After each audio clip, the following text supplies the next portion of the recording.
Hello everyone, তো আজকে আমার দিদির কলেজে ফেয়ারওয়েল। তো আমি ভেবেছি আজকে ওকে সাজানো যায়। তো আমি কি সাজাই চলো তোমাদের সাথে শেয়ার করি।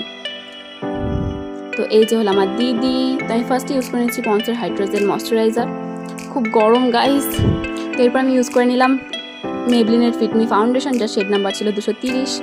তো তারপর আমি অ্যাপ্লাই করে নিলাম কালার কারেক্টার থেকে একটা কনসিলার, এটা ব্লেন্ড করে দিলাম। তো তারপর আমি ইউজ করে নিলাম লুজ পাউডার। তো তারপর আমি একটা কালার প্যালেট থেকে এই শেডটা চুজ করে নিলাম। তারপর আমি আইলাইনার ইউজ করে নিলাম। তো সেটা আমি করিনি, ওই করে নিল। তারপর আমি একটা লিপস্টিক শেড নিলাম, সেটা খুব সুন্দর ছিল গাইস। তারপর আমি ইউজ করবো এখন ব্লাশ, এটা এখন আমি নিজেই ইউজ করে নিলাম। এরপর আমি হাইলাইট ইউজ করলাম। আমাদের makeup already done guys. Sari পরার পালা। সুন্দর গাইস, শাড়িটা খুব সুন্দর। তো এরপর আমি দেখছিলাম যে কোন কানেরটা বেশি মানাবে।